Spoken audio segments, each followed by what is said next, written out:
is going great, and if you're just tuning in, you are listening to the View from My Window podcast, where life is explored through positive thoughts. Everyone has a window, and each window has a different view. I'm Laura, the host, and this is the View from My Window.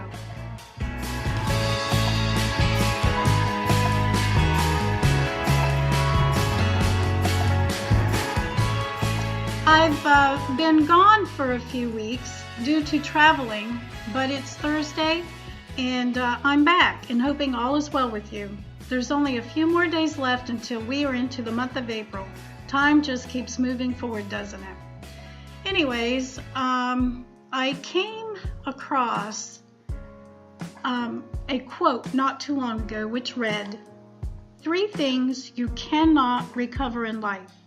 The word after it's said, the moment after it's missed, and time after it's gone.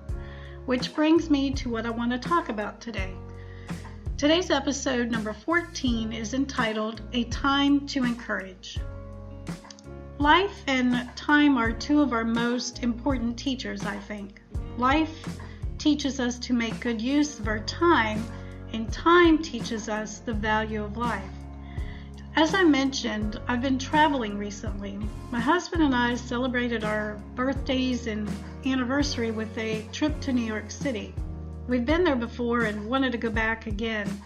The city life intrigues me. The fast pace and the entertainment and unique restaurants and the unfamiliar sights and sounds and the diverseness of people and places are just a few of the things that pique my interest.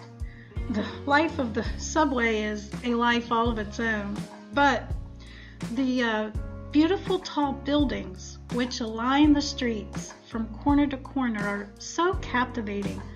I'm sure it takes a lot of time and patience to construct such a building.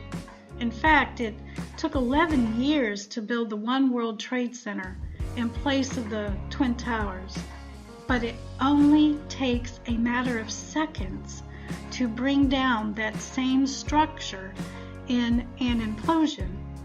This is an amazing reminder to me of a basic life principle. It doesn't take as long to destroy as it does to build up. I'm not sure if anyone out there does this, but I'm a people watcher. I love to sit back and take in the sights of God's creation, and no matter where I'm at, I just watch. People inspire me.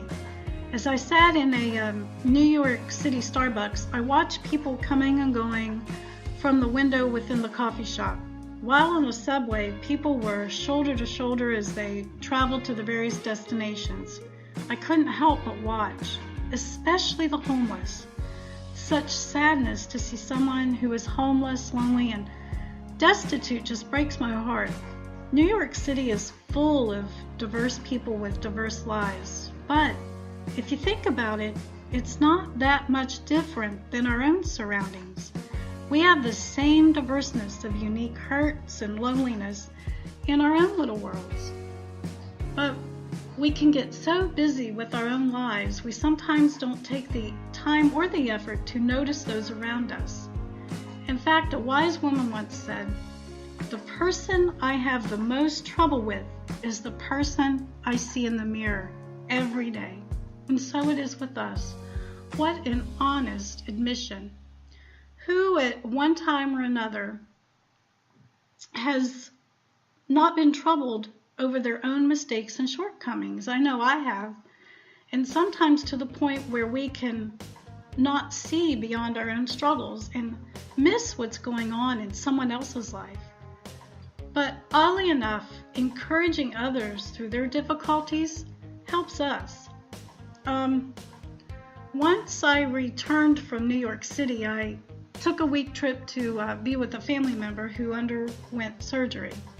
Being in the hospital and spending time with family and realizing how many people need medical assistance every day is an eye-opening experience for anyone.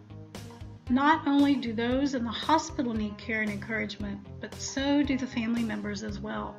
Good trained doctors and nurses are a true value and asset to anyone who needs the care and the guidance.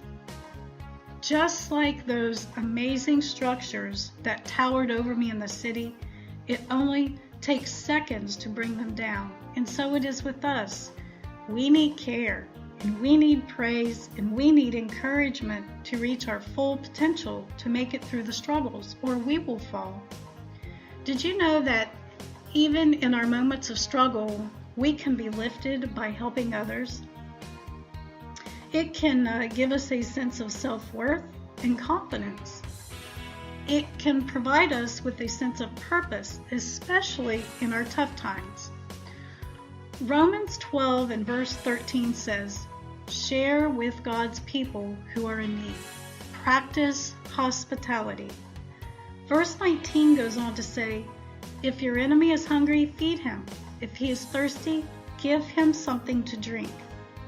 And who is God's people? God's people is anyone and everyone. But the truth is, people can make us tired. People hurt us. People disappoint us.